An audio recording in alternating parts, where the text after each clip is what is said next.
This is another episode of NC Circle.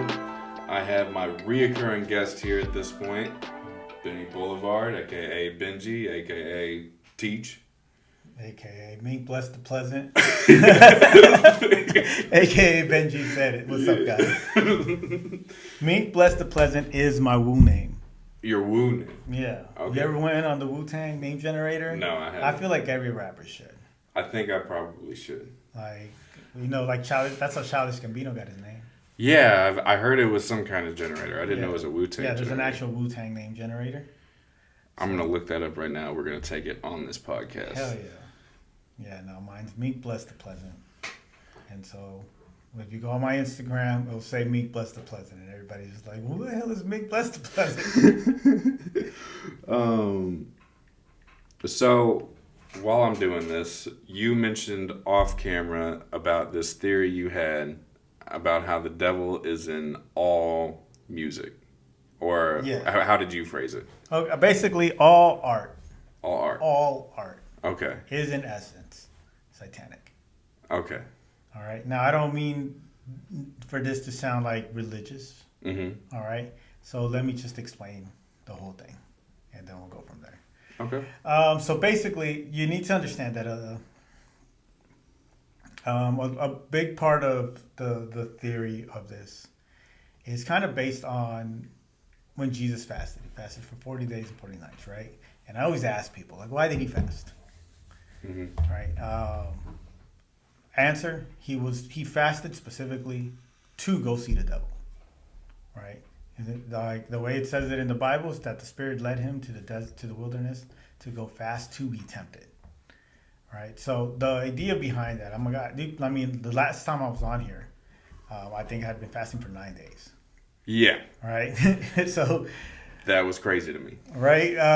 But so as a guy that fasts a lot, eventually what you learn is that when you fast, you're going to go through parts in that fast where you start acting out. Like, just weird shit starts happening. You start doing insane things that probably aren't you, right? Mm-hmm. Or like the way I see it, like that is your ego, mm-hmm. Right? You're coming in terms with your ego. So I think it was Jung. He had this expression, which was the encounter with the shadow is the first step to enlightenment. All right. The shadow, to me, is the ego. Okay. All right. So the way we are as beings is that we are split into. We have two things in us, right? We have our spirit, and then we have our ego. Mm-hmm. All right. You always move in one of the two. You're either moving spiritually or you're moving egotistically. Yeah. Right. And all you can decide is which one you're going to be for that day. But as soon as you don't pick spirit, it's going to be your ego that's running everything. Always. So ego is Latin for self, right? So it's selfish. But to me, I believe that a lot of times whenever I read the Bible, I don't debate on if the Bible is literal or not. I don't like to get into those kind of debates. You can believe that or not. I'm cool with whatever. My question is always, how can I apply it now to my life today? Mm-hmm. I think that's the more important thing. So on a metaphorical basis, I think that the devil represents your ego, which already means yourself. Right? Yeah. So when you deal with art, specifically, art is expression of what? Self. Yeah. Yeah. So art is expression of self, aka it's expression of your ego, and mm-hmm. the ego is the devil. So, in essence, all art is egotistical because it's expression of the self. Therefore, it is satanic. Okay.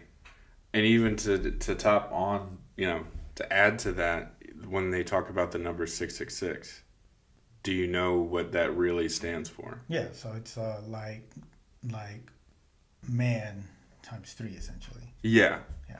So they say it's the mark of the devil, but it's really not. It's like secular things. It's the mark of the Antichrist specifically. Okay. Right? That's a whole nother theory we can delve down into. I'm ready to go down. This is the MC Circle, and we're supposed to talk about hip hop, but this sounds a little more interesting to me right now. So we'll talk about it real quick. Because we were talking about music. But there's the whole idea with 666, and that's how everybody sees it.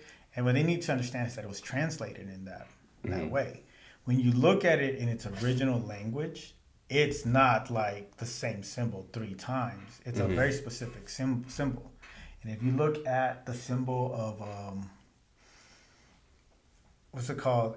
It was one of the terrorist groups that recently came out, right, a few years ago. I think came out in like 2020. I can't really think of their name right now, but if you look at their flag, that Mm-hmm. symbol, Mm-hmm. right, it looks almost like two swords crossing. Mm-hmm. That's the symbol for 666. Oh, really? That's the original symbol. And so some people, their theory is that that symbol was trying to point at terrorist groups, Oh. specifically Islamic terrorist groups. That 666 itself? Yeah, that 666 itself, if you look at its original symbol, Uh-huh. was that symbol, Oh, okay. right? But then there's also, again, how do you apply it today on a more metaphorical basis? Okay. This is where like things of like antichrist mentality Okay. comes from, or some people saying that it's going to be a power, it's not necessarily a being or an entity. But that's just a whole nother thing, Okay. right? I got into the revelation and like end times prophecy at a very early age. Okay. Well, I mean, to me, the least boring parts of the Bible are the beginning and the end. Oh, you haven't read the book of Daniel? I haven't read the book of Daniel. Yeah, that You're shit right. is amazing. It said, like, in order for you to understand Revelation, you actually have to read the book of Daniel. Oh, okay. Is it him prophesying about the end? It partially, but a lot of like that's where you learn how to read the symbology in Revelation Okay. because it happened in Daniel, but a lot of his prophecies came through afterwards, and like after he wrote them. So then you were just like, oh, he said this, and this is what happened historically. So now we can now you have a kind of like a thesaurus. Context. Yeah. Yeah. It's like, okay, seeing how this is read, now let's look at this. How can we piece it together? Gotcha. Like, for example, right, he had this vision in there where he had a vision of a goat. And this goat had one horn and, like, it was kind of like a raging goat. Mm-hmm. And then eventually the one horn fell off and four horns came out of it, right? Sounds really weird. Yeah. But when you finally understand what it means, historically, the goat represents Greece, right? When Greece became a world power, who was in charge? You know? Who was in Yeah, charge? who was in charge? Who was the emperor of Greece? Alexander the Great. Alexander the Great, Yeah. right? When he died... I'm surprised I fucking knew that. Yeah, because everybody knows, like, he's a big name, right? Yeah. Alexander the Great. But when he died, who took over? His four generals. Okay, his four So generals. he was the one horn. So when it fell Daniel off. was The one horn. predicting Yeah, that. he was predicting that. Okay. And so a lot of historians and scholars they swear that Daniel, there's no way that it could have been written when it was written because it was accurate. Mm-hmm. So they swear that it must have came after because of the things that it said. That's up to everybody else's debate. I'm not here to really talk about that. But yeah, like, so understanding that, so like when you see like the goat represents Greece, right? So then you can see things like, oh, here's the bear, right? Uh-huh. When we think about countries, who's the bear? Russia? Right? How do I know all this? No, because the Russian bear is a thing, right? Yeah. Or like when you see things like, say, like the lions with eagle's wings, right? Yeah. Who is the lion as a country? Jerusalem? England. Oh, England. England, right? Sorry. They always have a lion. And who's an eagle? America. America. Yeah. Where did America come out of? England. A lion with eagle's wings. It says this in Daniel? Well, yeah, there's a lion with eagle's wings, and then like the lion with eagle's wings. Okay. They reoccur in the Book of Revelations. Okay. All right, so you have to understand the symbology to be able to read Revelations. Is what I'm trying to get to. Okay. You have a theme going on, bro. You've had a lot of Christian stuff lately. I have, and I don't regret it at all. No, that's cool. I think there's not really a good segue back into music. I mean, like I ultimately understanding that, it makes you understand where music is going nowadays. Though. Do you think it's more effective to just flat out have Christian music or Christian undertones in secular music? I think both are necessary. Okay. So like, I mean, yeah, back to that whole thing, right? I think first of all, understanding that all art and especially music by nature is egotistical. Mm-hmm. That's what I mean by satanic. Yeah. There's another phrase, which is you have to give the devil his due. Mm. All right, that is important, right? Even if you go back to the Bible, you notice that every time the devil appears, he's never once told to shut up. Okay. All right. Yeah. Jesus goes to see him specifically to hear what the devil had to say. Yeah. In the book of Job, the devil shows up telling God about Job and like, oh, he's going to do this and this and this. God never once tells him to shut up. He just puts him to the test, right? And ultimately, it's supposed to kind of be an example. It's like you don't really tell the devil to shut up. It is important to. It's not that you're supposed to let the devil have his way, but the idea does need to come out.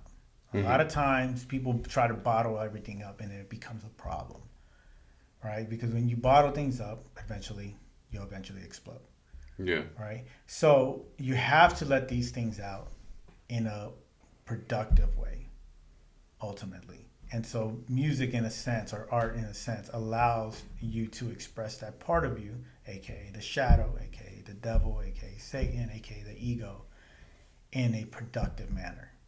Okay. All right. Doesn't it say in the Bible to use music to give glory to God? Specifically, I don't think it says music. I think it tells you to worship God with your mind, body, and soul. Okay. Right, like in spirit, like worship God with everything. So, do you think that from what you just said, do you think that music is like a decompression process for the human mind of just to get whatever you're feeling, although it may not be. Generally speaking, or like think about it, like a lot of times, especially artists that are very emotional, Uh huh. right? I mean, generally speaking, if you're an artist, you're emotional. Yeah. You're emotional by nature. Like if you're an artist and you're not emotional, I would argue your art is boring.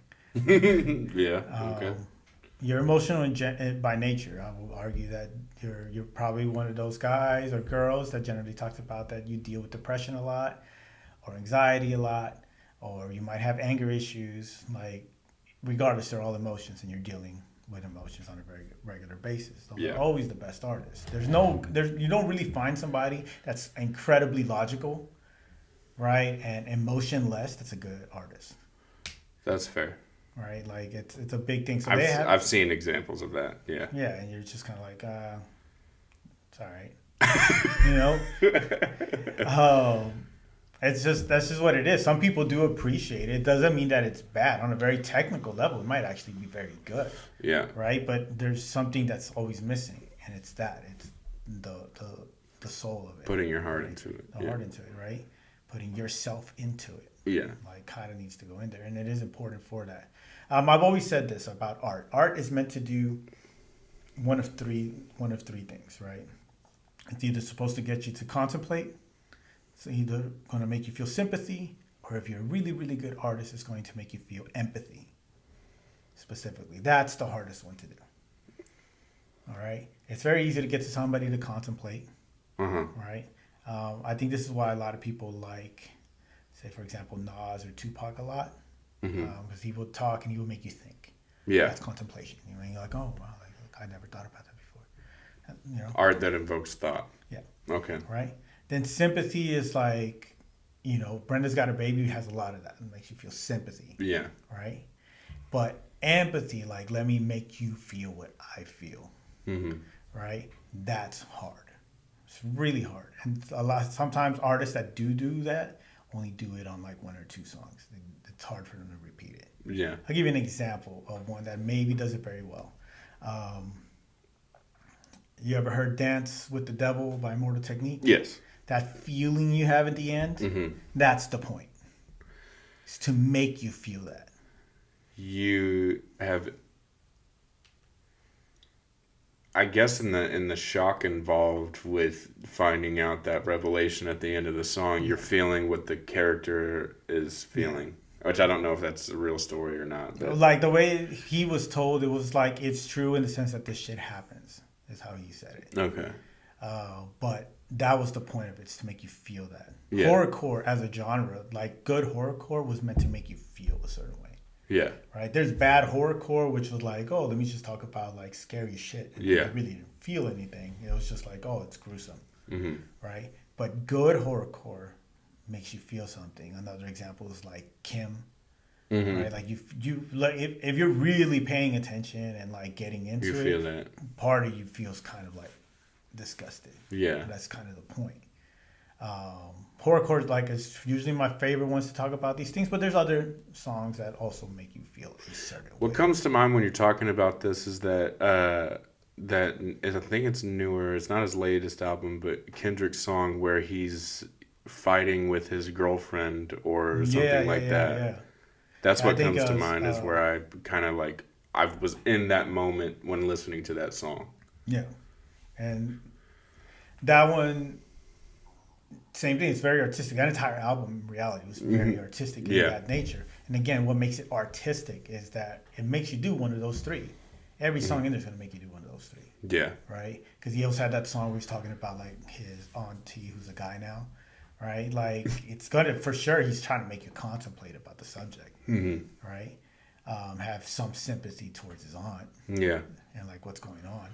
So he understands that even if it's subconscious, he understands. He's trying to make you feel something, whether it be contemplation, sympathy, or empathy, right? But again, to me, the best art has always been the one that can create empathy. It's just it's really hard to do, and because like again, and you know, a lot of times I shit on rappers, and this is me as a rapper doing this. But like the reason I get mad at a lot of rappers is that they focus so much on their words. They think their words is all they need to get you to feel something, and they forget like you have this music behind you that's supposed to help people feel a certain way, right? And if you manage to use everything, the instrumental itself, to the pauses in the instrumental, your words, where you place them, all of that together, then you can create somebody to feel something. When people say like, oh, this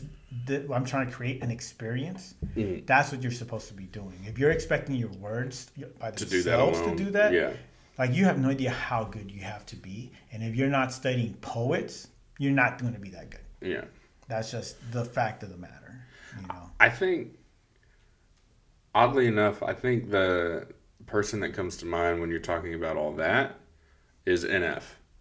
Okay. I think he's very, at least with me as a fan, doing that with like I feel like he understands an instrumental more than most rappers, especially for his genre that he does, that dark and twisted.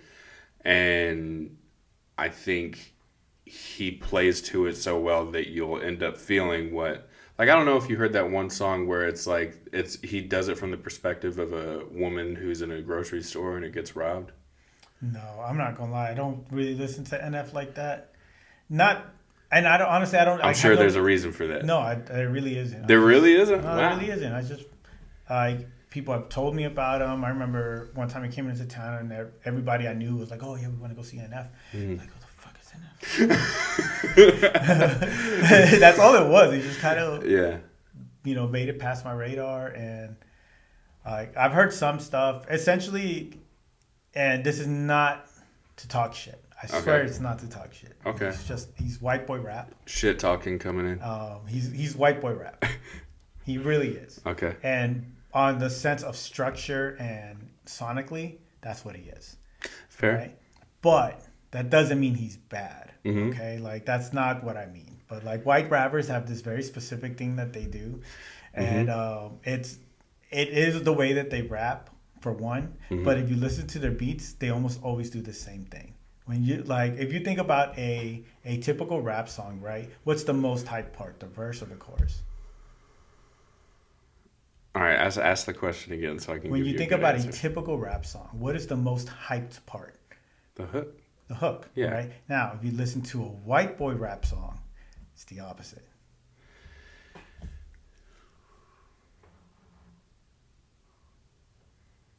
Yeah, yeah, Yeah. yeah. Generally, yes. You generally, yes. Obviously, Yes. it's not always, Yeah. right? Like just like even when like it's all of these things can be broken. These are just general rules of thumb that you'll find. But the way I know this, I remember What do you mean, y'all? when did I say y'all? I thought you just said y'all. I said general, Oh, general okay. rules of thumb. Okay. Um, but You saying I'm a white boy rapper? you are a white boy rapper. Okay. That's But that great. last song you showed me was fire, bro. I was gonna, when you were talking about that, I was gonna ask about that. Do you That- think that checked a box of empathy, or Yeah, for sure. at least contemplation? For sure, at least like empathy, contemplation, and sympathy for sure. Yeah. But just to finish with that whole NF thing, Yeah, the reason I know go that, ahead. I remember one time I went to my homeboy's house, like we had never worked together, and we were gonna work on the song. So he was like, "Man, let's just find a beat," and he pulls up an NF beat, and he starts listening to it. It's like, "Man, I think this is the chorus." Like, "No, bro, that's the verse. This is the chorus." I was like, "How do you know?" Because he's a white boy. So he's like, "Look, check it out. That's 16 and then bam, it's 8." I was like, "It's the chorus." And he's like, "Yeah, bro, all white boy rappers, that's what they do." And he's like, "Bro, how did you figure that out?" It was like, I like white boy rap, bro. I listen to it. Like, I know it I've sounds like I'm studied it shitting on it. before, I yeah. really do like it. Eminem is still, in my opinion, the best rapper. I'm not saying this to talk shit. I just know there's a formula. Yeah. That's all I'm saying. It's like when you like something enough, you study it, and then you understand it, and then you also understand its flaws. Yeah, exactly. Right? It's formulaic. Rap in general, at least, especially until My Beautiful Dark Twisted Fantasy came out, was incredibly formulaic. Mm-hmm. Right? Like it was always 3 verses. Mm-hmm. Right? Like we're closer to the same age to where you can probably remember there was a time where like you had to do 3 verses. Yeah. All right. And it like I remember there's an interview with Tech Nine, and he was talking about Kanye when he came out with My Beautiful Dark Twisted Fantasy, and he was like, "Bro, I didn't know that you could do that. Like now, I really want to be different. It's like I've always been different, but I still always did 3 verses. I did this. I didn't know that like you can start off with an intro and an interlude, and then a verse, and then an interlude, then another verse, then the chorus. Break and I was the like, I didn't know structure. you can do Yeah. that. Like, cause like Kanye like really, just kind of turned rap on its head. And he showed people like you don't have to follow this structure, Yeah. and like especially with say like for example Runaway, which is arguably probably the best song on there. Mm-hmm. It just does not follow that structure at all. No. Like the whole outro is longer than the song. Like why did you do that? It's like because he's singing in the background. That's why. So I don't know with that song, but I know I have a sense in the beginning when he does the piano and like the way the melody lays out, it's not structurally like what you would usually expect from the piano when it starts. Yeah. Oh, And it's when the you're same expecting note. the drums to come on. Yeah, and when you're expecting everything to come in, it doesn't. Yeah, It's the like, drums come in. whoa. Like it's not that he's off beat. He just starts a lot. I think it's earlier or later. Uh-huh. So when the drums hit, it's always like 1 off Yeah. because you think the first note that he plays is 1. When Yeah. really it's like 4. Got you. So but because of the way it's set up, it will always feel like an impact. Yeah. But that's what makes it art. Like Yeah. that's what makes him a great producer. He's like, how can I make him feel the impact of this? Like, let's do it like this. Oh, and it does. When the drums come in, it's like, Every time. ooh, there it is. And I feel like, especially for first listeners of the song, it's like you didn't expect it. Yeah.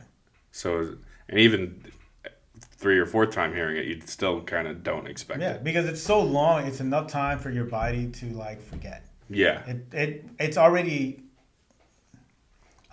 conditioned to want to count from a certain point. that even though you know you're wrong, your body is going to feel what the client wanted you to feel. Yeah.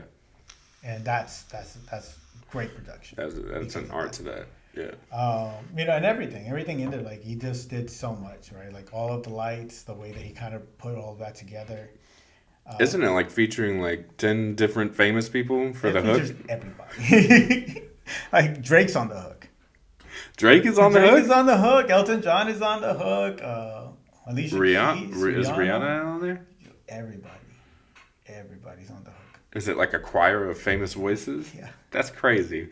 But that song, it's another one that to me is just like his verses were so short and they're incredibly simple.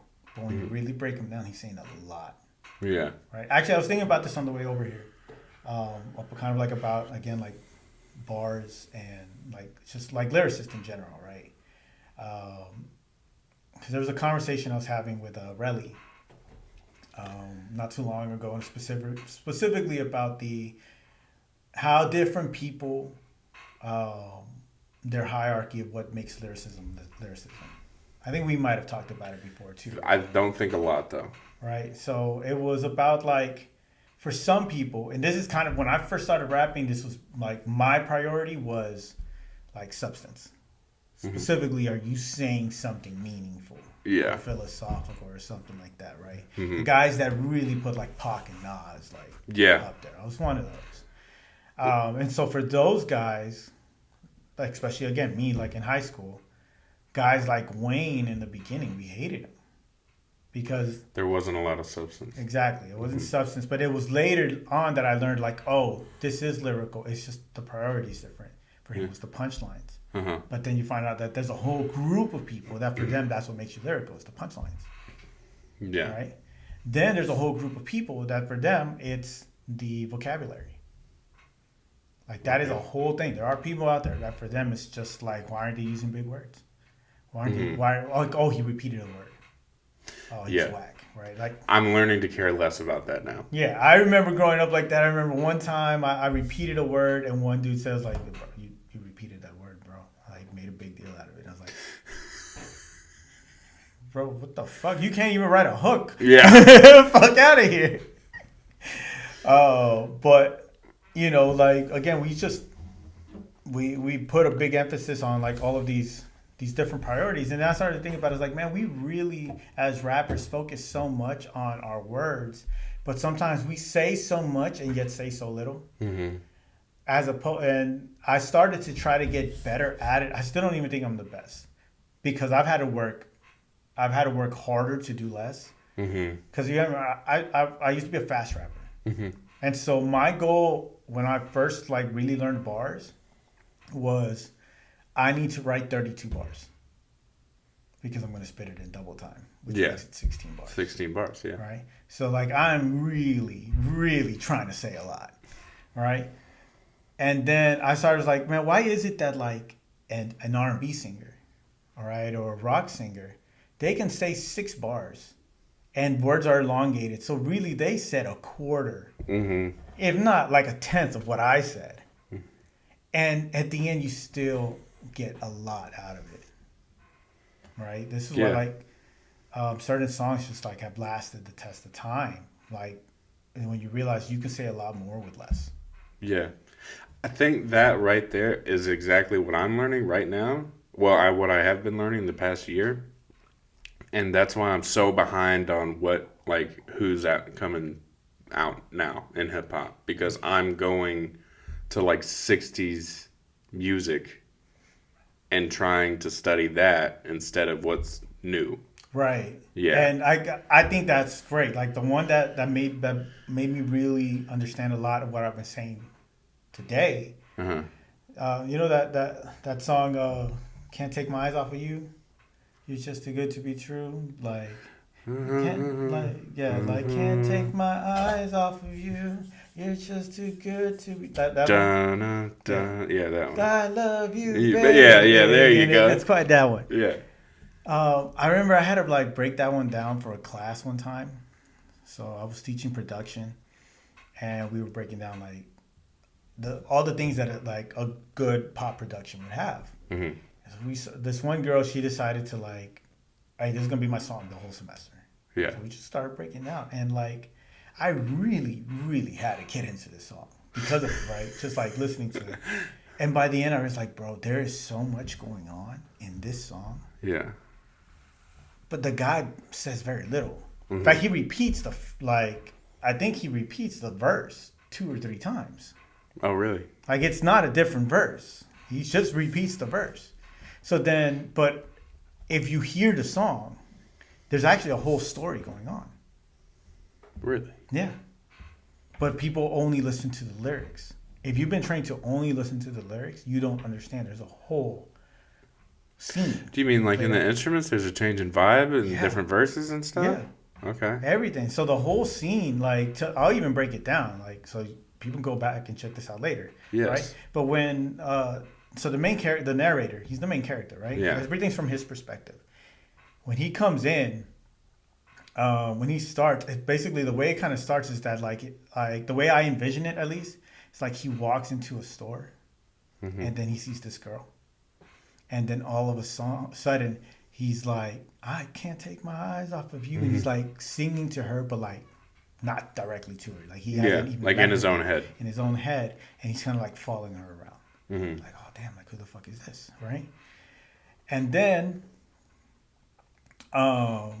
there's a part when it starts going to the I love you baby part. If you actually listen to it, the way that the music plays out and stuff like that, it becomes almost very like heavenly, the music, Like euphoric. very euphoric, very heavenly. And so like he's in his head, he's having a moment of euphoria where he's like realizing, like, oh my god, I fucking love this girl. Mm-hmm. Right? And then when it comes back down, he repeats the same verse Mm-hmm. that he just said, but now the music shifts, and he's now what it is that he's talking to her. Oh, Right? okay. The music shifts, but then it goes back to the I love you baby part, right? The euphoric section, and you have to listen to the original version. Do not listen to the remastered version.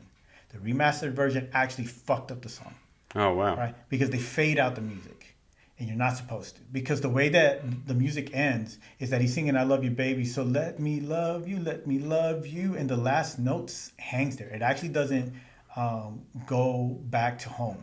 Yeah. So it ends in tension. Yeah. It never releases the tension. And what it's trying to say is like, went to the store, sees this girl.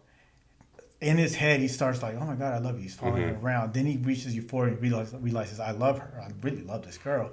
Comes back like, all right, let me talk to her. Starts telling her everything he has just said. Then he tells her, I love you. And he's asking her at the end, the very last thing he said, let me love you.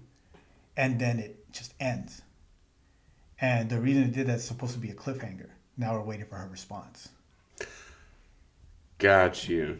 That's I mean, do you think that was intentional? Yes. Okay. I really think this was intentional, bro. Okay. And like, because these guys, when you go back and listen to a lot of these bands, they understood what they were doing. Mm-hmm. And art, at the end of the day, you need to understand tension.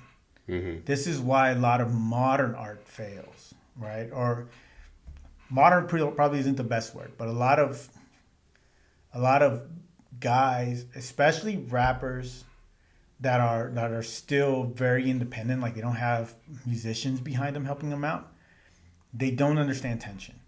So when you go back to what I mentioned earlier about how do you create contemplation. Contemplation is easy, right?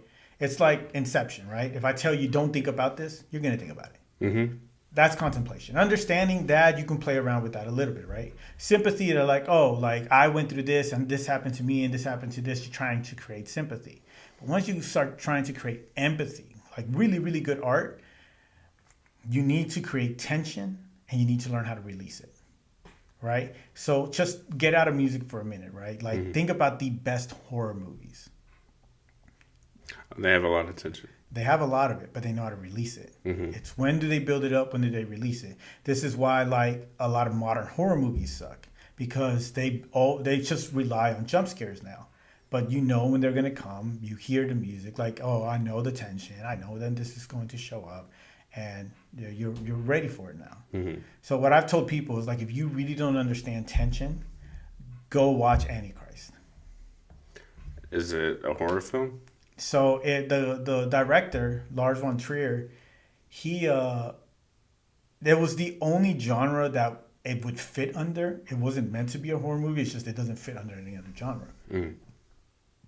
But essentially, it's a movie that it's all tension, no release, and it did that on purpose. And that's if you need to understand what tension is, watch that movie, and then when it ends, realize how you feel, and that's what tension is supposed to be. And now pray that you find a way to let it release. But like you need, I don't want to. I don't want to watch this film. oh yeah, dude, it's not a fun movie, but that's the point, bro. Like I remember like having to stop it halfway because it's not that scary. It really Yeah. isn't. It's just, but it's so much tension. I had to stop it halfway just to like, bro, what the fuck? Oh my Yeah. God, bro, what the fuck?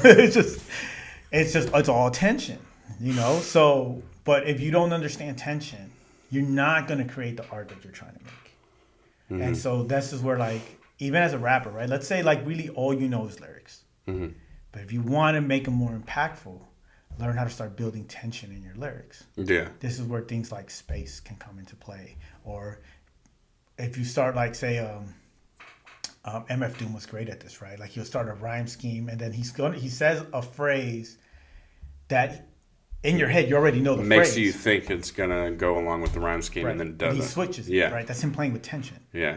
Right? And this is why like even though it was simple, you're still just like, oh shit, that Yeah. was pretty cool. Yeah. Right? Because it was little plays in tension that like he does. He's very playful with his tension, but he does it purposely, which is great, right? And that's ultimately you as a lyricist can start doing that. That's one form that you can do it. Or like, you know, sometimes Kendrick Lamar has done this, Eminem has done this, where like you know that they're supposed to say something and then they just completely cut it out, and it's like that what the fuck moment that creates tension.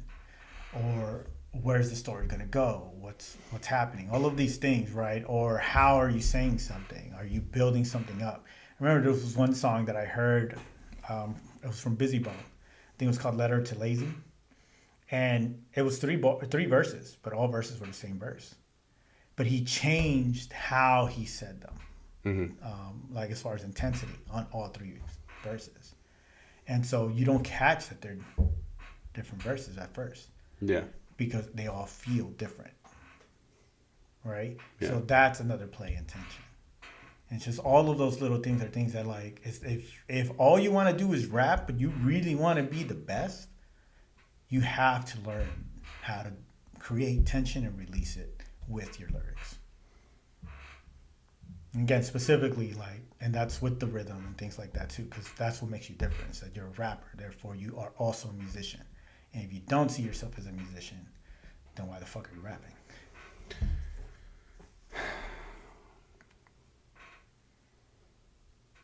This is a lot.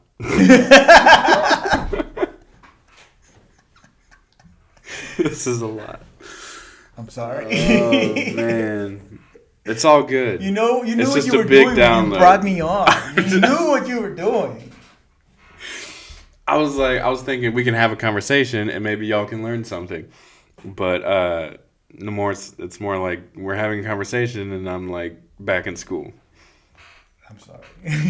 It's okay. So when I lived in Okinawa, and like one of the nicknames they gave me was the professor. Oh really? Yeah. You just love to teach no matter what. Yeah, I mean, I like to take in information. Yeah. I purposely make it a point, like, anything I'm reading, I look at it as, like, I'm just soaking in information. Always. So I'm always on my phone. I'm always doing something. And my wife's like, what the fuck are you doing? He's like, I'm taking in information. So what you were talking about with, repeating verses and stuff like that, when you listen to my album and you listen to Legacy, do you recall that one? Vaguely. It had Elio on it. Yeah. But, yeah.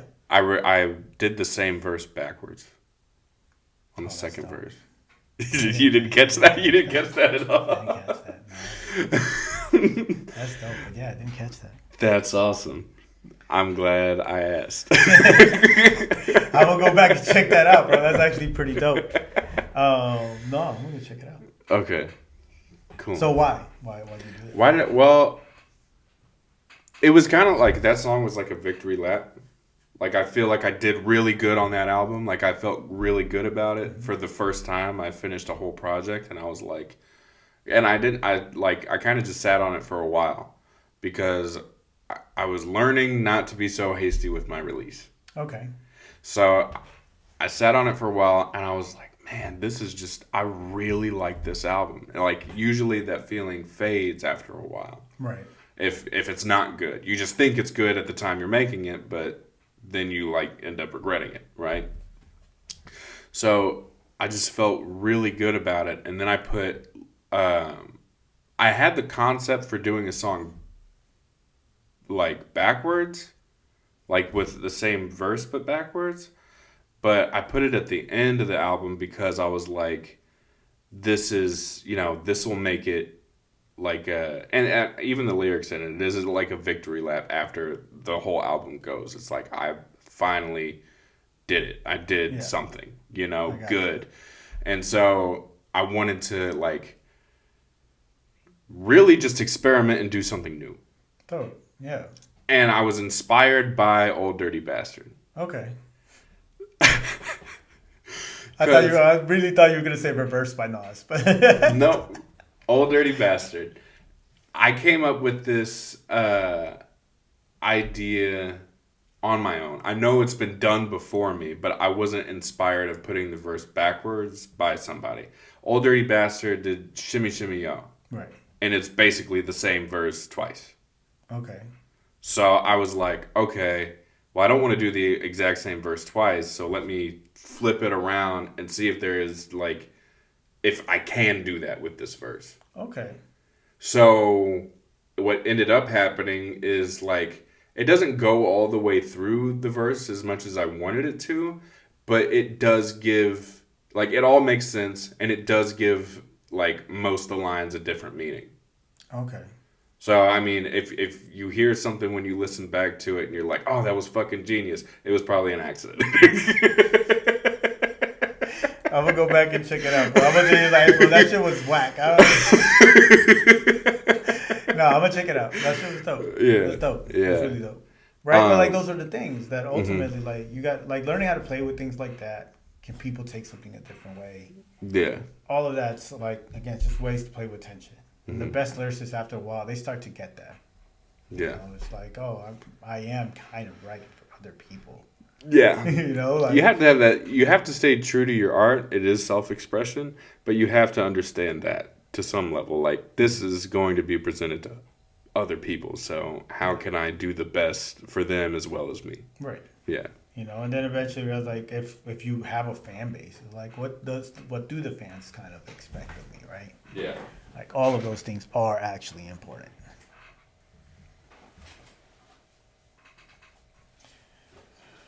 Yeah.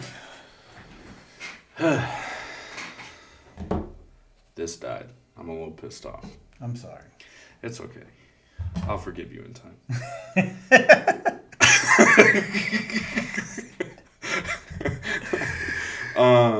So back to the music. We were just, yeah, I don't know why I said back to the music. Because that's what we've been talking about this whole time. True. Uh, what else? What else were you thinking of on the way here? I know that wasn't it. I mean, you know, that was just a thought that came across. Uh-huh. But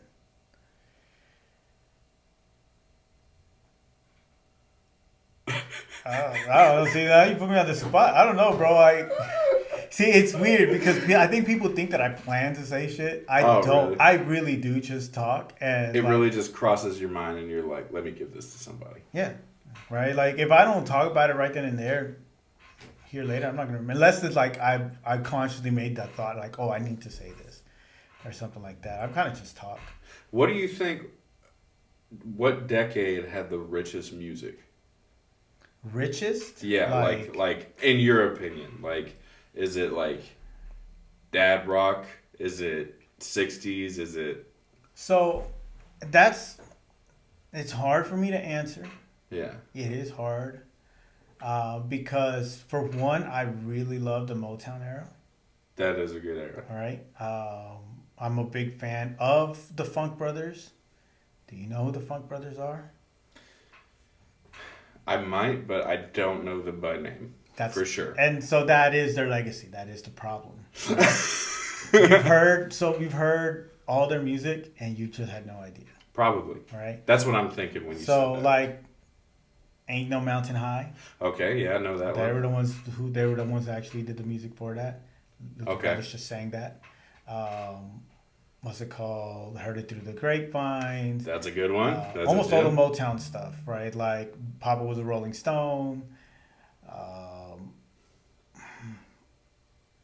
all the Luther Vandross stuff, Smokey Robinson, a lot of the Stevie Wonder stuff, like that was them.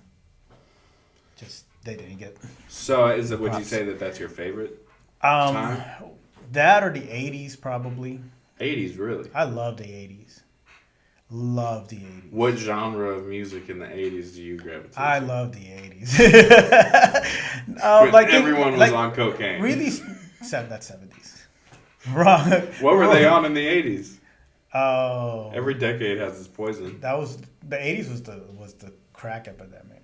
Oh, yes. Yeah, '80s babies are crack babies. That's right. Yeah. ADHD. Yeah.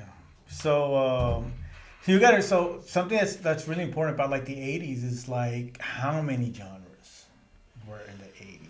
So, do you think the 80s had like an explosion of different genres? Yeah. I could see that. Like that's where think about it. Disco dies and we get two genres out of that. I'm gonna fail on this one. What One of them it should be the most important one to you. is it? Hip hop? Yeah, hip Okay, hop cool. and EDM were both because of the death. Did of disco. EDM come out in? Yeah. So electronic music. Electronic dance music. Okay. It's the replacement to disco. Okay. So and then hip hop was like the youth that didn't want to dance disco, Hmm. and they wanted to break dance, but they weren't allowed to do it in disco clubs. Got you. So when disco started to die, we got hip hop. In fact, the term hip hop was a derogatory term that discoers used towards the hip hop guys. Like, Really? Yeah, It was like an insult? yeah. Like Like, we you- don't want that hippity hoppity shit. You Like, damn hip hoppers. they didn't say it like that. It was like, take that hippity hoppity shit out of here. I'm Like, sorry. we don't want that. That was probably a white thing for me to say. Damn hip hoppers. Yeah, it was more like saying that, like hippity hoppity shit, bro. Yeah, like despite Get off my lawn, you Yeah. damn hip hopper. right, despite the popular belief is that it means to be like hip hop to be aware of what's going on, Uh-huh. right at the time. That's some shit that KRS-One made up. Okay, I was thinking He made that KRS shit One. up. Nah, he made that does- shit up. That's a lie. Do you think he makes a lot of shit up? Yes. Okay. Like actually, it's been proven. There's a lot like he says like you're just reading this person's history. Like it's his story. Like whenever he talks about hip hop, a lot of it is him making shit up. Right, like there was one time he said a story about Africa Bambaataa and how he brought all these gangs together and like brought peace and like that's never happened. He's really like adamant about this. And then they did an interview with the gangsters from that time. Like that never happened. Like bro, like KRS-One, he really wants to just kind of like present hip hop as just like Intellectual. yeah on this much higher plane. It's like Yeah. bro, hip hop started as a block party thing with Yeah. DJ Kool Herc. That's all it was. Uh-huh. It just so happened that the apartment that happened in, KRS-One lived out like in the apartment down the street. So he was basically raised in hip hop. Like he's Okay. not lying about that. He's Yeah. from the same apartment complex as DJ Kool Herc. Yeah. But a lot of the little stories he says, or like, hip hop means this, and like that's not what it means. Like, it's just, whether you like it or not. Like I hate the term MC. Really, I hate talked it. about that with the oil spill. Yeah. What it means to be an MC. That was the first question he had. He was the first person to come on this show and ask me a question right off the bat. And then I was like, That's what you did to Benji all the time. Yeah, you just just come exactly. in, poke your head out, and be like, "So what do you think about this?" Yeah, that's exactly what he does. Yeah. He's the best at it, man. I only know one person better than him at that. Oh, really? And I'm trying to get him on the podcast. Okay, cool. For sure. But yeah, like I hate the term MC because we pretend that it's ours. Yeah. The term MC is much older than hip hop. Okay, so I've heard a lot of different acronyms like associated with MC. Mm-hmm. The first one that I think of though is Master of Ceremonies. Yeah. So does that go before hip hop? Much okay. Before. Like if you've worked enough shows, there's a lot of like say like if let's say for example you're doing a fashion show. Mm-hmm. The person that comes up and is announcing what's going on and shit like that is the MC. That's the MC. That's literally was like, oh, we need an MC mic. Okay. That's the MC. Okay. So if you understand why they got that term, the MC, like they're not like the term rap and rapper, that's kind of a new term, right? Yeah. The way that the MC came about, and this is why they started to say like this, but is that DJs really were the cornerstone of hip hop, right? But DJs were also in disco. They were in everything, right? Like DJs have just always existed. It's not like DJs were born and now we have hip hop. Like, that wasn't a thing, right? So we have DJs, but DJs always had their MC. The MC was the guy that was there to hype the crowd up for the DJ. Yeah. That's his job, right? So as time progressed, the MCs, especially the old school MCs from like the 70s, the disco guys, they were the ones that like they started to do like basically it's like, oh yeah, my DJ, he's really cool, but I'm cool too, that kind of shit. So it started to go from like just talking about the DJ to now they're bringing themselves into it. Competitive brought it out of them, like kind of, but more it's more that egotism of like they want to talk about themselves too. Yeah. But then they started like, how can we make it fun? So if you go back and listen to those early hip hop stuff, again, Sugar Hill Gangs and like the Busy Bees and stuff like that, they do the whole ball with the ball, the bang, diggy, diggy. Like you hear even Kid Rock do that in like Devil Without a Cause. Yeah. Ball with the ball, like that's where that comes from. That's actually a very old school MC phrase, right? Like because back then when they were trying to hype up the crowd, there was just certain phrases that everyone knew. Like, you know, like, hey, no party like a Southside party because of Southside. That was a thing that MCs did. They all knew like, oh, we have these phrases. So our job is to like, how wild can we get the crowd with these phrases that they know? Yeah. Right? So there's always been that play of like, oh, we know what they want us to say. Like, it's how we say it. How can we incorporate it? All these kind of things. So that's what the MC would do. And so back then, the MC battles, that's what it was. Like, who can move the crowd more based off of these phrases, right? And then it was actually a disco DJ, specifically, not a hip-hop DJ, a disco DJ that started rhythmic rapping. Like the way like we're used to rapping now with rhythm and stuff like that. Yeah. It was MC Hollywood. He was a disco DJ. He wasn't hip-hop. He was a disco MC. What did that sound like? I mean, it was that old school ball with the ball type shit, but he was the first one to really make it rhythmic. Okay. Before that, it was just guys just yelling on the mic and doing their thing. Okay. Then when it evolved to like, no, I'm rapping, was like Melly Mel, right? Melly Mel's kind of why he's so important. Yeah. But you still had that duality. You had some guys like Melly Mel, but then you had guys like Busy Bee, who were still that old school MC, right? Mm-hmm. There's a battle. Have you ever saw Beef? The very first Beef, they talk about a beef between Biz Markie and Busy Bee. All right, and that was considered like one of the first beefs. That the Beef documentary series. Yeah. That's the first one. Yeah, that's on the first one. They talk about Biz Markie and no, I guess I haven't seen this.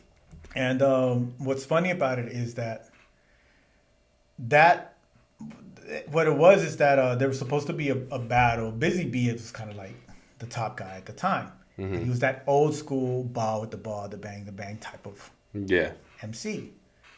And I guess he kind of like pissed off Biz Markie, right? About something. So Biz Markie is like, he signs himself up last minute and he goes and he starts actually rapping and he starts talking about him and like saying jokes and all this kind of stuff. He starts playing the dozens basically. Yeah. Right? And like the crowd goes crazy.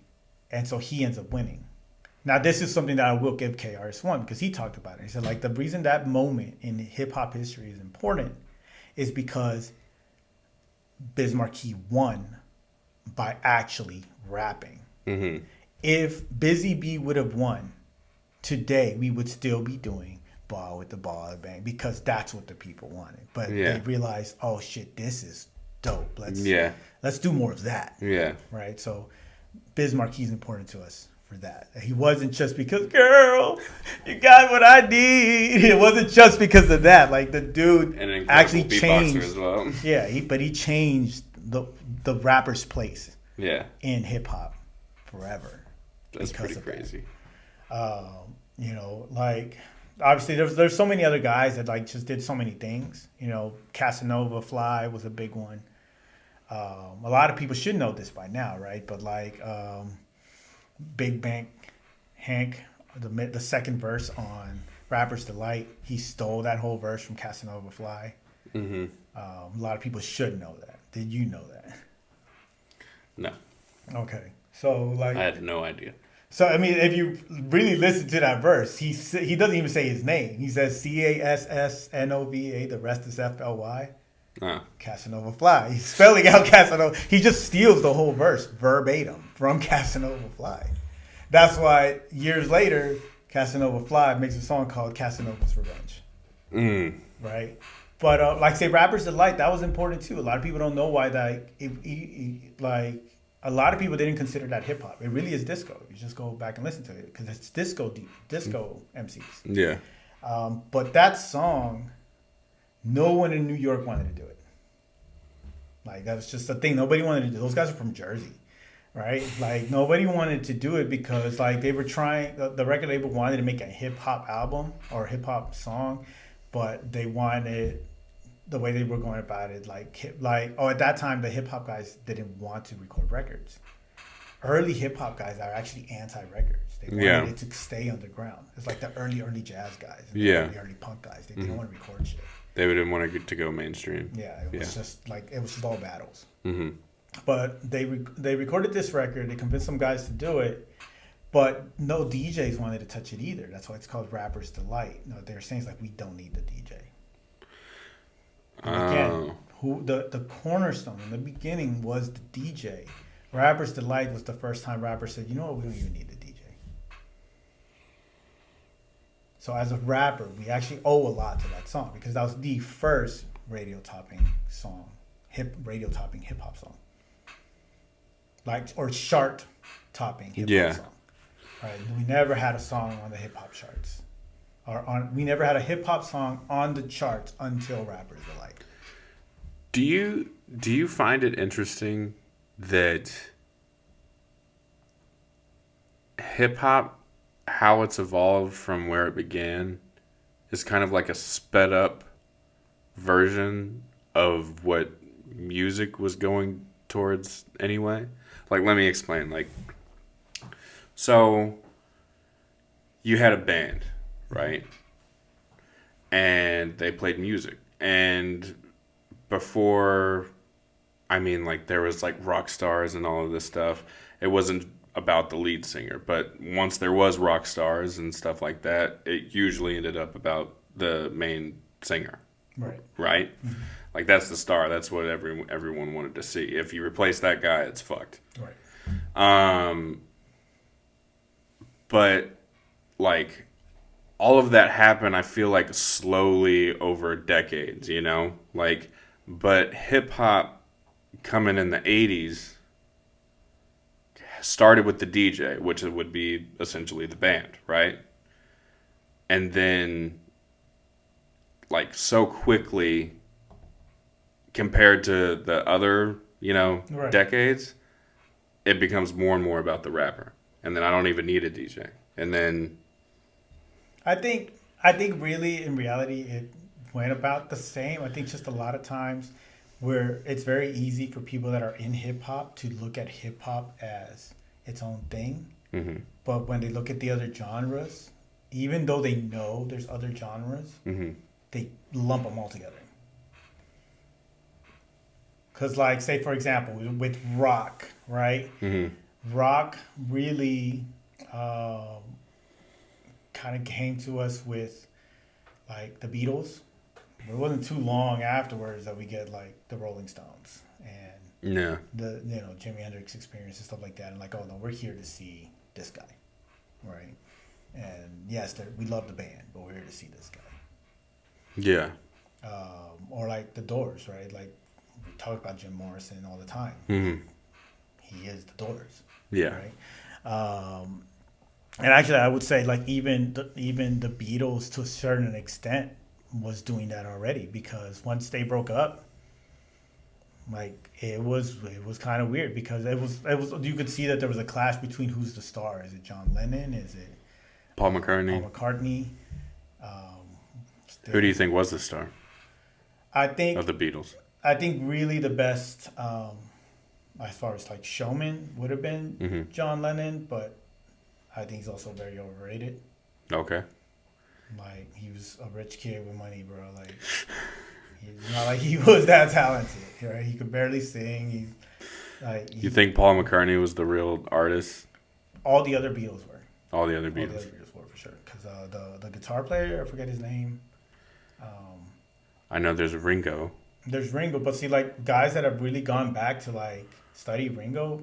There's those memes about Ringo, but that's not like Ringo was a really talented drummer. Yeah. He's a very unorthodox drummer too. But like a lot of things that drummers do now, they took from him. Yeah. Like if you find a drummer that's put on a stage, like on a stage, like a drum riser, that was started by him. All right, so it's just even showman wise, that was started by him. Right, like he was a really good drummer. Interesting. But the guitar player, him too. Like a lot of their best songs, like "My Guitar Gently Weeps" and stuff, was written by the guitar player.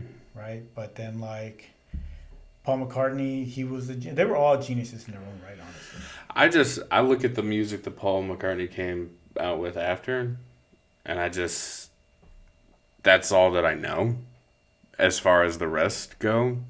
So I just look at him like, okay, he's the one who made it out. I think he was just with the success. the one that you saw in the spotlight more. Yeah. After they made it out, but Yeah. like say Ringo's still producing a bunch of stuff and shit like that. Okay. He's just, you don't hear about him, Yeah. right? But he's still active. Then the other one had died, Yeah. right? You mean the one that got shot? Well, John Lennon got shot, but the other one had died too. Oh, Guitar okay. player, like, How did he die? I forgot. Okay. I don't really care. But like, yeah, like the Beatles are mad important, but you can see the whole thing playing out. Or like, say Bob Dylan. Bob Dylan was considered the first rock star. Yeah. And that was before, that was like what, 50s when that happened. That's the one. That's a movie that's coming out soon, right? Yeah. Yeah. It's kind of a second one. There was another movie that came out about him not too long ago, but that one was really cool because for every aspect of his life, they had a different actor. Oh, really? Yeah. Hmm. It was really, really cool. What's his name? Heath Ledger was in there. Christian Bale was in there. Like, it was a really good movie. I'm trying to. Maybe I'm thinking You of another probably movie. did. I don't know anybody that's seen this movie, but like, I love movies, bro. Like, that's just one of those that I saw. I saw one with. I saw like a quick trailer for one that was Heath Ledger, Johnny Depp, and.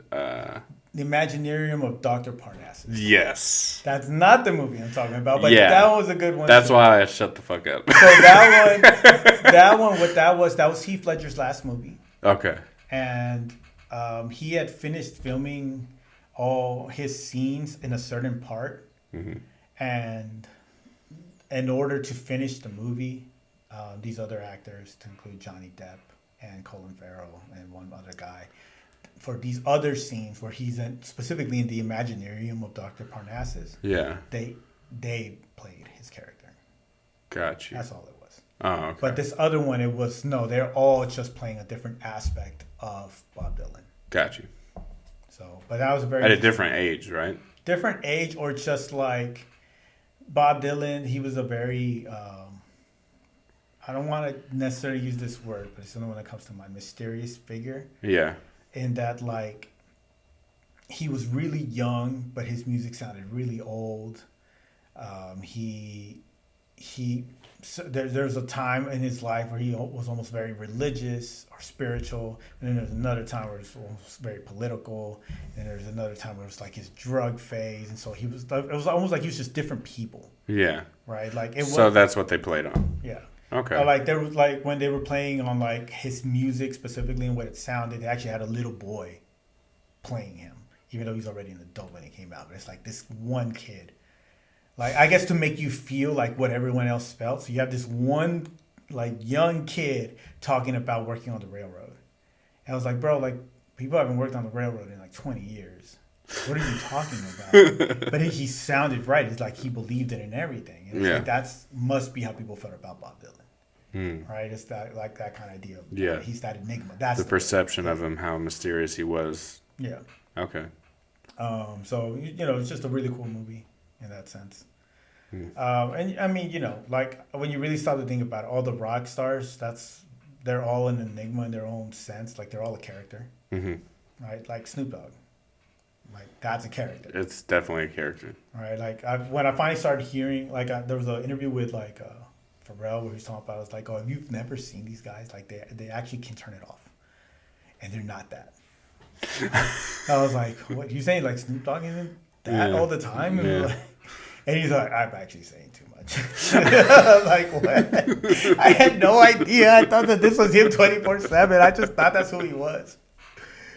So it was like, like that's what makes you a rock star. You got to turn it on. Actually, the lead singer from my band, like he does that. Right? Like if he goes to a show, especially if he's performing that show, he has a switch. He just turns it on. He's a completely different person.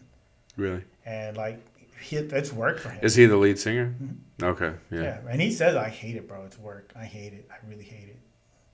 But like, as soon as he's at home, he's a completely different person. He actually hates being around people.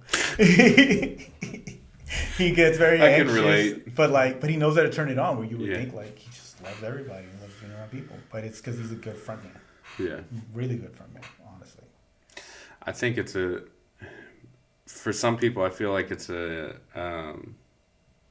like a skill that they learn from a young age, like to mask, you may not. I feel like with me, when I was doing my shows, I could easily do that too. Like, just kind of turn off the anxiety or whatever and go do my show. Right. But I do, like, ADD, social anxiety, all of the different symptoms that come with that. I've learned to just try to be the funny, entertaining, talented person in the room. And just give it your best, and then when you leave the room, you're like, oh, God, I'm exhausted, Yeah. And, it's an interesting little sidewalk thing I went down, or whatever. Yeah, I mean, I get it. Mm-hmm. I don't know. I've grown to do certain things that I couldn't do before that are natural for me now, like talking. Yeah. Dude, for some reason, and Oil Spill said this too. For some reason, I'd rather perform in front of 1,000 people than potentially or feel like I'm going to be embarrassed talking to 4 people. Okay. Like I don't like the intimate conversations, and that's why podcasting has really helped with that. Okay. But I'd rather get up there in front of a lot of people and just turn it off. I get that, but see, so like rapping in front of people, yeah, it's probably easier for me to do it in front of a lot of people than one person. But conversation, that's gotten to a point where like that's pretty easy for me now. Yeah. Right, like, and it's not like part of me isn't anxious, like. So I mean, I can only imagine. Are you anxious right now? No, I mean I'm used to this now. Oh, okay. But like I can only imagine like what y'all thought of me the very first day y'all saw me teach, right? Because like I remember what I do. Like I always showed up very first day of class for first semesters. I would show up like 2 or 3 minutes late, and that was on purpose. It really was just like let me wait for most of them to get in here because most of them are gonna be late. Yeah. Because I always in my head is like I'm going to walk in. And as soon as I walk in, I'm not going to look at anybody. It's like, how's everybody doing? My name is Benji. I'm your live sound teacher. Before we get started, look to your left, look to your right. All of this was already planned out in my head, right? my heart is racing right before I walk in through this door. You don't understand. I'm like,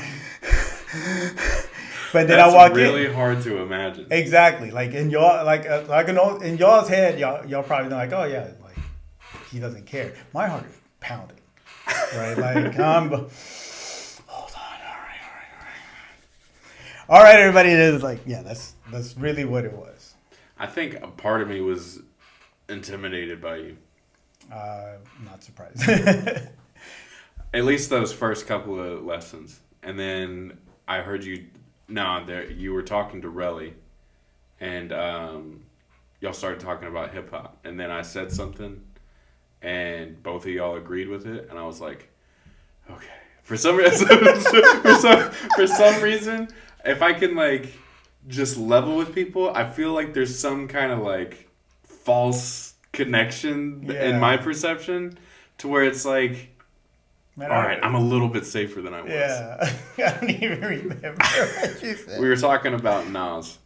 Were you? Yeah, well, I wasn't. Y'all, I walked into a conversation Oh, about was y'all that the talking about Nas is overrated conversation? Yeah, and Okay. Relly asked me. We were in the hallway. You walked by. Yeah. Relly asked me, what contribution has Nas ever done in hip hop? Yeah. I said, he gave us a pretty good beef, and then he was like, okay, I can get with that. And you were the first one to give us an answer. That's oh, what really? it was. And it was like, no, well, like people tried to give us an answer, but you're the first one to give us one. Like, oh no, that makes sense. Yeah. Because people have always given us stupid answers. Like, oh, he gave us the first hip hop classic. So Doggy Style wasn't. The Chronic wasn't. Yeah. Really? Huh? Fuck you. Like, no, it's a stupid answer. It's just some shit that people say. Or like my favorite.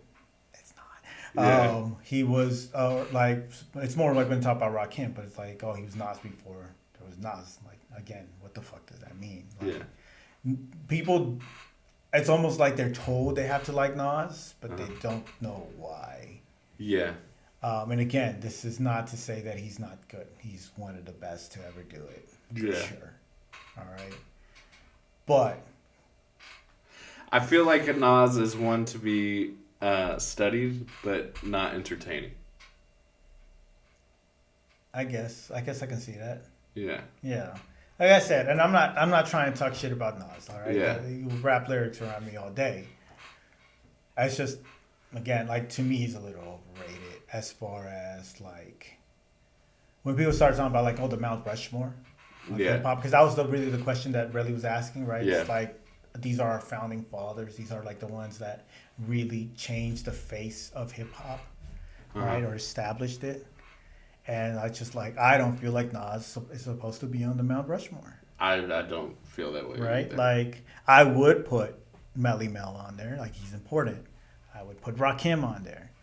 He's important. As far as, because again, like, I think people try to think like, oh, who's the best? Like, it's not about who's the best. It's about who helped establish the like, what we have now, like the foundations of what we have now. That's what makes them important. Yeah. Right? And so you have that's what that means ultimately. That's who goes on the Mount Rushmore. It's not who was like, no one says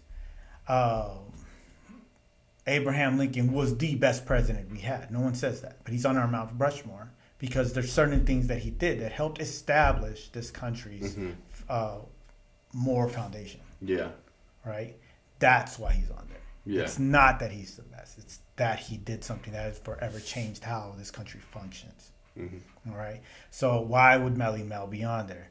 Because he was the first one to establish the 1-3 rap scheme, the 2-4 rap scheme, right? Before that, again, like, people didn't even know what rhythmic rapping was. What did you think about his diss to Eminem? Stupid. Fucking, like, no, it was bad. Everybody that loved Melly Mel was still like, what the fuck, bro? We loved you, but when you came out saying you were going to diss Eminem, we all told you not to do it. And you still did it. And not only did you still do it, you did it badly. Like, you still sounded like it was 1979. What the like, you can't even adapt. You can't, like, all that shit, whatever. Like, you're still doing that? Nobody has listened to that for 30 years. Really? I was mad. I was heated, bro. Because again, like I've been in a lot of top 5 arguments, shit like that. Yeah. And again, we've had conversations. I bring up these old school guys. Yeah. I really study the old school guys. Yeah, sometimes I'm like, I don't know who the fuck that is. Exactly, right? Like, I make it a point to go back and listen to the old guys. Yeah. Right? And I understand the importance of them. And so for me to understand how Melly Mel's importance and all this kind of stuff, and for him to just act the way that he did, first of all, he was supposed to be the spiritual one out of the founders, like the one that just really understood these things, the like spirituality. And for him to come in very egotistical, like, oh, that's gonna be the easiest thing I've ever done. It's just destroy Eminem, all this kind of shit, and then give us this trash ass song. It's like, bro, you are no longer the spiritual guy who you thought you were. You have dissed every rapper for the past 30 years because they're not giving back to the community. What the fuck are you doing? And then you're trash. What the fuck? I was heated because sometimes you just have to let your legacy be what it is and don't taint it with something new. Yeah. Right? You did good. Get out of the game while you can. Exactly. Yeah.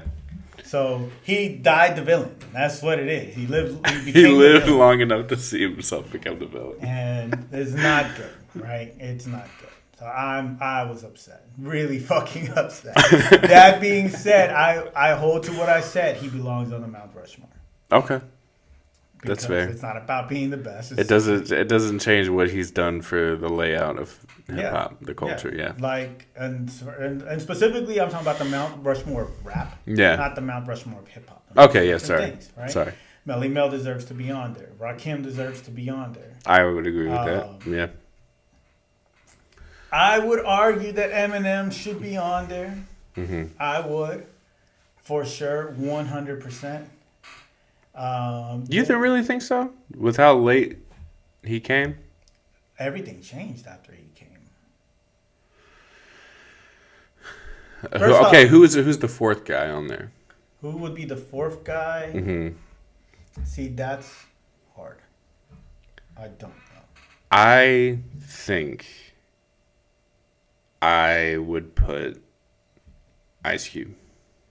Maybe Ice Cube. That might be a good one. If not Ice Cube, and I know I might get a lot of shit for this, Snoop Dogg. Snoop Dogg, really? What? Okay, I could see him. I 100% could see him adding to the rap culture a lot. Like, people don't understand how much everyone changed after Snoop Dogg came out. Yeah. Right? First off, his debut was the biggest in hip hop history until 50 Cent. Yeah. Right? But because of his rap style, he was the first real bridge we had between the old school and the new school. There was a fight, essentially. It was an unconscious fight between what new rappers were sounding like and what the old school rappers sounded like. And the first one to kind of like finally come in and like meld it was Snoop Dogg. So he bridged the gap. Yeah. And like in a way, in essence, kind of saved a lot of rappers. And if you really stop to notice a lot of rappers, all of them, their flows were getting really fast because that's what the new age of rappers were doing until Snoop Dogg came out. Then everybody slowed it down. Biggie, go back, listen to Party and Bullshit. Then listen to him post Snoop Dogg. Right now we get Big Papa and shit like that. Juicy. Yeah. Very different. Jay-Z on all that fast shit. Listen to him post Snoop Dogg. Yeah. Like Snoop Dogg changed the way rappers were, and he was the first one to kind of modernize the old school flow. And that is in and of itself a completely different thing, right? And it was this certain swag that he brought to it. He was kind of melodic instead of like being very monotone like the previous guys. Yeah. The previous guys, they were very choppy, not like chopper style like Tech Nine, just choppy rhythmically. Yeah. Like Peter Piper picked peppers and run rock rhymes, like very choppy style thing. Like if you asked your mom to rap, she would rap like this, right? We know that. We all know that for a fact. Ask a 50-year-old guy to rap. See how he raps. Then, like, they're going to do that, right? That very old school 80s thing. Snoop Dogg was the first one like, okay, let me take these little things that they do, but I'm going to modernize it. And it was just kind of something that made people realize again, like, oh, we need space. Because, again, they're getting faster. Mm-hmm. He was the first one like, let me slow things down. And now, because his words can breathe, all of a sudden you're like, oh, shit, that hits more. Mm-hmm. Oh, wow, like that impacts me a lot more. Like that felt like he really, in a sense, reminded us that the space was important. Mm-hmm. Or probably better said, people didn't realize how important the space was till he did it.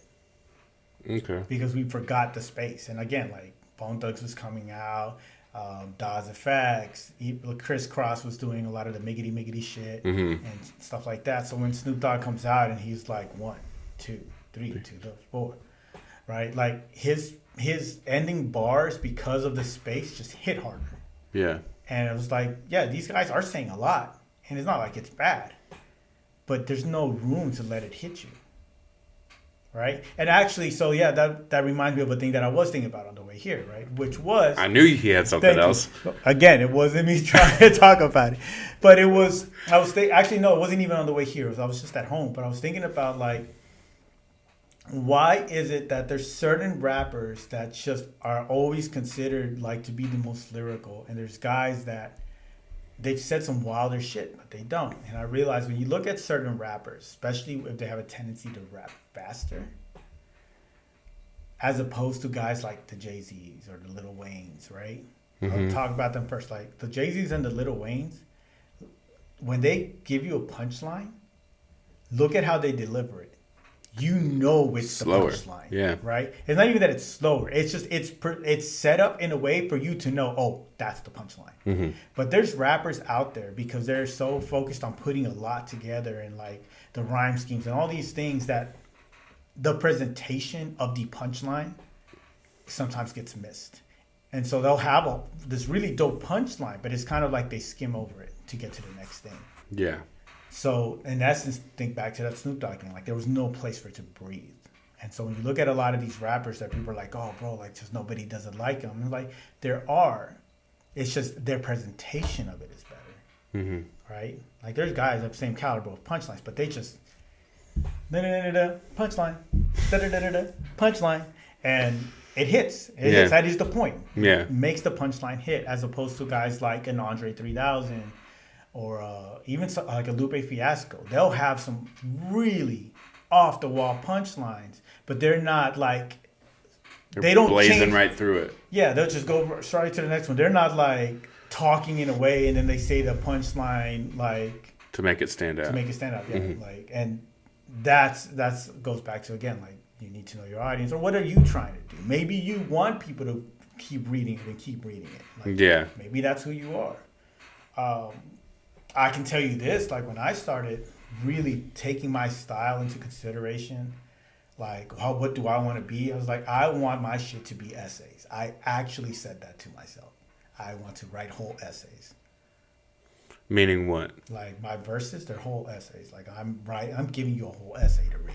Oh, okay. So I wanted it to read almost like an essay, except it rhymed. Mm-hmm. Right? And so like I would study rappers and poets, but I also made it a point to like read journalists. Like every time I would buy a magazine, like all those like little journalist reviews and shit like that, I would read everything cover to cover just so I can see how they would write. Because that's how I wanted to write. I'm not saying it's the best thing in the world. You be doing too much. But like I study, bro. That's all it is. I study, man. So. So the thing was that at that time... You're like a method actor, but for music. Yeah. Yeah, exactly. That is what I do. That is an actual thing that I do. I do consciously do that. But like, at that time, I had realized something that like, all my favorite rappers, if you heard the way they talked, they rapped how they talked. Yeah. And so it's like, they're not being somebody else. They're being them. Snoop Dogg raps how he talks. Mm-hmm. Or he talks how he raps. Eminem, while he doesn't do it as fast, but just listen to how he talks, like his word choices and shit like that, and then you listen to how he raps, It is how he raps. It's just Yeah, like I could slow. see even when he jokes around, it's like, his delivery on when he's like telling a joke Yeah. is similar to how he raps because there's like almost percussion Yeah. in the punchline of the joke. Yeah. And then I Lil noticed Wayne, that. the Lil Wayne was the first one I noticed it on. Where it was like I saw him in an interview and I was listening to the music like, it's the same shit. Yeah. So for me, it became like, okay, so if I want my rap style to develop the way I want it to, I need to start talking the way I want my rap style to be. Was Okay. my idea behind it. Well, I mean, couldn't you do vice versa? Like just essentially be yourself? I mean, I wanted. Or have you to, already tried that? I mean, I feel like I am myself. If you listen to my music and you listen to how Yeah, I I talk, know. it's pretty much Just that. based on what you said, I would say so, you're being yourself in your music, right. definitely. I mean, and so that's where, like, say the best marketing teams, they understand that. Like, how can we market you? Is really the best question. And you see things like that, say, like with Adele. Like, you look at her marketing. Yeah. I'm sorry. I just got a flash of a marketing team looking at me and going, how the fuck Well, do they I would have market to. this? But the thing is, like, they'll listen to your music, they'll look at who you are, and then that's when they start deciding, okay, what kind of imagery should we do? Like, think about it, like what kind of lighting they do on you tells a story. Yeah, I Right? could see that. So that's a thing, right? So like, go back to the Adele thing, right? Like, you look at all of her first 3 albums, the lighting on it says a lot. Right, like if you notice, say like the first 2, like there's a lot of shadows, a lot of contrast and shit like that. But then, like, say the third one is finally, it's like a lot of light right on her face, because that was essentially her like, "This is me" album. She's no longer like trying to hide behind a shadow. It's also the first one that wasn't like black and white. The other ones were black and white because part of the marketing was always like she's a old soul.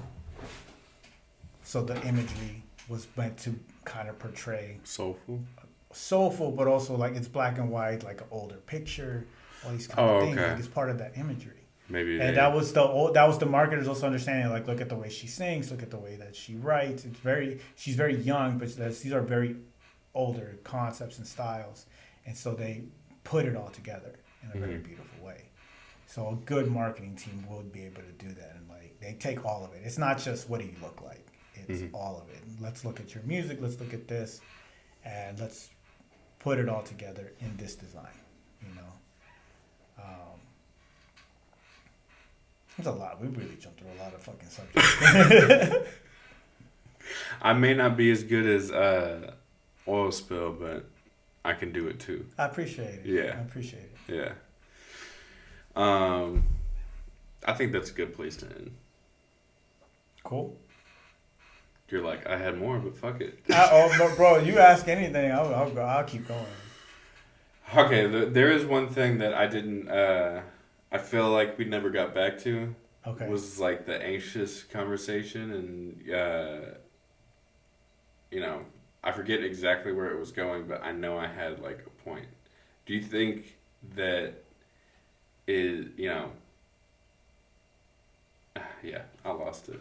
Was it about the all art is satanic in nature type shit? No. It was about the having anxiety and being able to just flip it on, flip it off.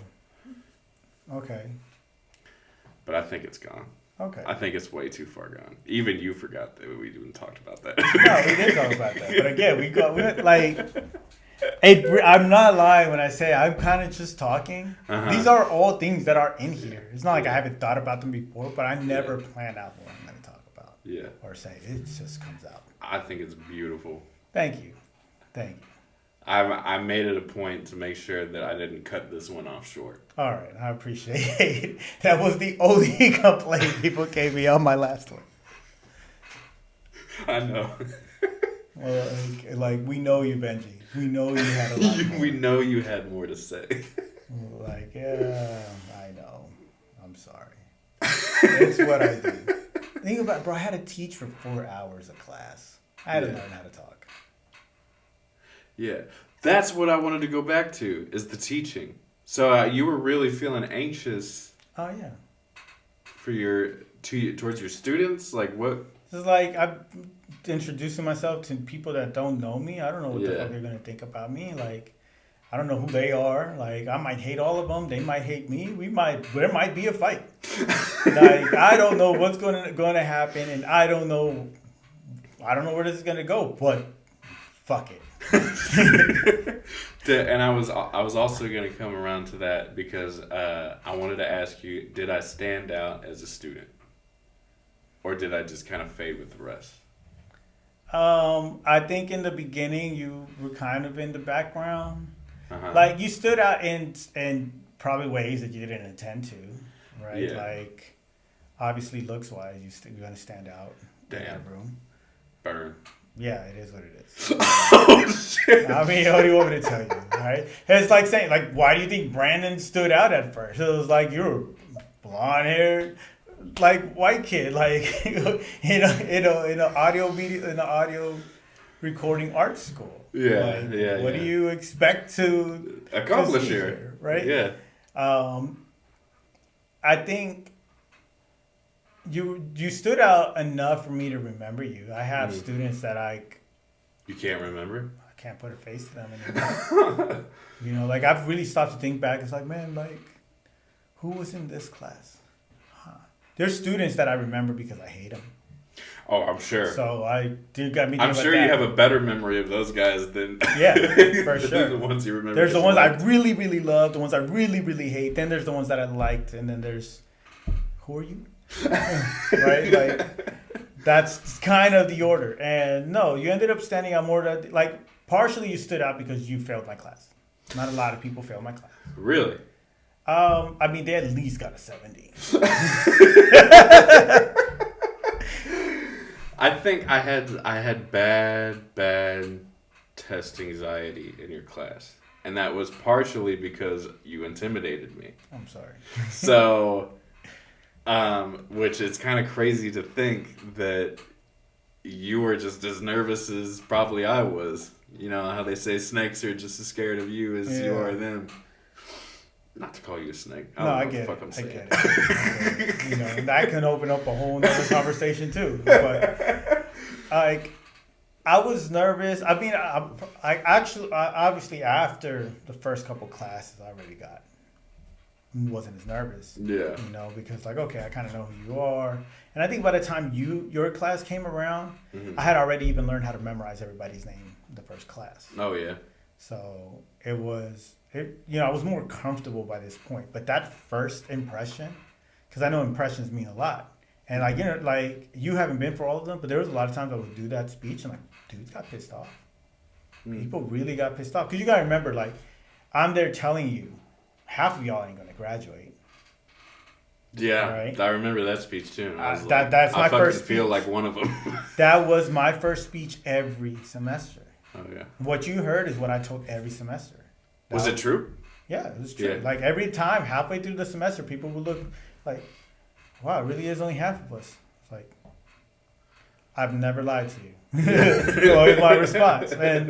But like people didn't want to hear that, or then I would tell them, like, remember, I was like, half of you aren't going to graduate. Here's why. And then I'll break it down. Some of y'all are here for the wrong reasons. Who here wants to be an artist? Who here wants to do this? When's the last time you spent this much money on your artistry? All this kind of stuff. Dudes will really get pissed off sometimes at that. There was only one person ever, and this is probably the smartest student I ever had that I'll never remember. All right, because I gave my whole speech. He like as soon as I said like you're here, like if you're trying to be a better artist, you're here for the wrong reason. He looked at me and said what?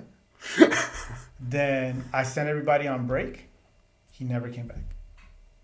Ever. Can't even put a face to this guy. That's all I remember. Student looked up, said what? Gave all my reasons, grabbed his shit when I sent everyone on break, and never came back. Wow. Yeah, it's probably the smartest student I ever had. He's the only one that listened to me.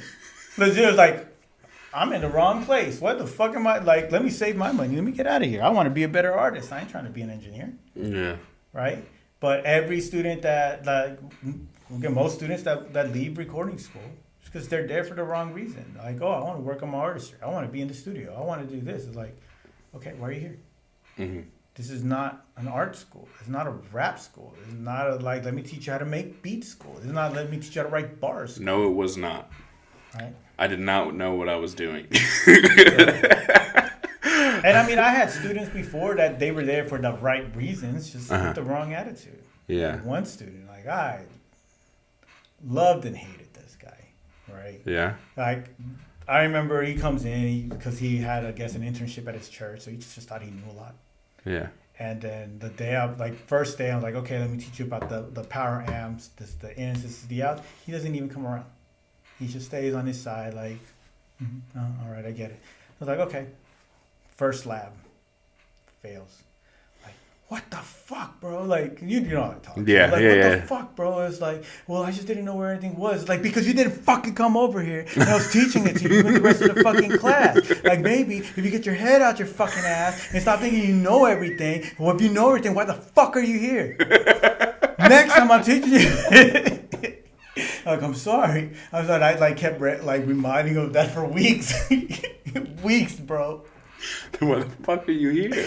And like, he never didn't come back around. And I remember one time he goes up to me, he's like, I don't think Benji likes you. It's like, oh yeah, he says he thinks you don't like him. And it's like, no, he just doesn't understand that, like, I left, like, I'm about to go use the restroom. And then he's trying to open his bottle, and I just happened to look in his direction. He's like, I bet you're wondering why I need help. It's like, no, I don't fucking give a fuck on why you need help, bro. I'm not even, like, if you need help, just fucking ask. But nobody's thinking about you, bro. Nobody cares. Nobody gives a fuck. Like, why are you making this about you? I'm just trying. I just wanted to make sure everyone was good before I went to the restroom. Nobody's thinking about you, bro. And then he goes and tells Randy, I don't think he likes me. To be fair, I didn't think you liked me. I didn't dislike you. Well, okay, so I was extremely bored when I was going to school there. So I made a personal goal for myself to say the most outlandish shit with a straight face. And the first one I did to you. And I think his name's Christian. I think he still worked at Media Tech after I graduated. Okay. I could have that name wrong, but anyway, he was standing next to me, and you were standing there, and I think we were all just talking, like, about whatever. And someone said something about over in spring. Do you remember this? Was it something about, like, you were a pimp or something? Nope. No. It was the first joke I told. I said, "Oh, I once fucked a fat bitch in spring." And no one laughed. It was dead silent. And I was like, well, this was a bust. And I just kind of, like, walked off. Everybody's fucked up fat bitch in spring. Like, oh yeah. Is that what it was? Is it everyone had been there before? I thought I just... Probably, I thought the joke didn't land. They're like, okay, what else is new? Another Tuesday. Obviously. Obviously you did too. Welcome to the club, bro. I didn't We really. Might have fucked the same one.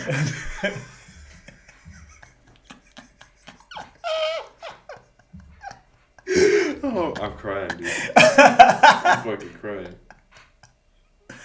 Oh, man. That was a good one. Yeah. It's a good one now. Yeah. At the moment, it was like, oh damn, you fucked up. Okay, yeah. I was thinking that's how you felt after you fucked up white no back on spring. Why did I do that? Is this what my life has become?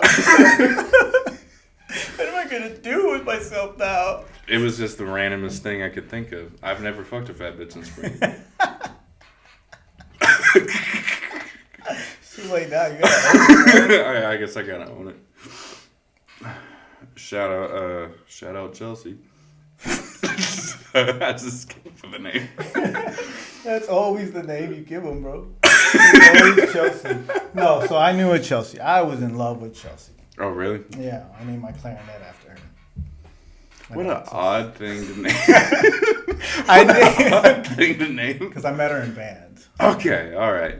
But wait a second. So it's a clarinet. You just blowing it all the time? Or you're like, oh, I'm Look, just bro, like, about it to is blow what it is. Chelsea. I played a clarinet. Like, I was a clarinet player from 6th grade to 12th grade. When you want me to tell you. Okay. Okay? That's just what it was. I picked it for the stupidest reason. What was the reason? I wanted to learn how to play the Pink Panther theme song. Benji, that's not fucking stupid. I mean, I never That's learned a great idea. But I never learned Okay, it. that's stupid. Exactly. Stupid. What happened is that in 5th grade, the middle schoolers came to show their instruments because they were showing us what things you can do in 6th grade. Mm-hmm. And the clarinet player played the Pink Panther theme song. And in my head, like, I want to learn how to do that. And so I'm going to play clarinet so that they can teach me how to play that. I didn't realize they weren't going to teach me how to play that. He just learned how to play that. When do y'all teach us how to play Pink Panther? I spent 3 years asking that question and it never happened. So I was like, oh, it's not going to happen. I was very upset. I hated middle school. Those are some of the worst years of my life, bro. I hated middle school. Oh my god. So either way, I ended up, my parents bought me a clarinet eventually. Like, I was already past middle school. And I had a crush on this girl named Chelsea. I named my clarinet after her because I met her in band. Okay. I mean, it makes sense. Okay? That's get it. That's all it was. I get There's nothing out of this world, all right? Oh. All right. We're really gonna. I'm sweating. You made me laugh really hard. My cheekbones hurt. I'm glad I can do that. All right. As always, love to have you on again. This was the MC Circle. There y'all. This is Benny Boulevard. Benny Bolivar. I always AKA mess Benji that said up, it. even AKA though I know. The Professor. AKA Meek Bless the Pleasant. Did you ever come up with your name? You said you were going to do Oh it. shit! No, I did not. Oh, next one. Next one. Next one. It's the next one thing. Okay. Oh my god, that was great.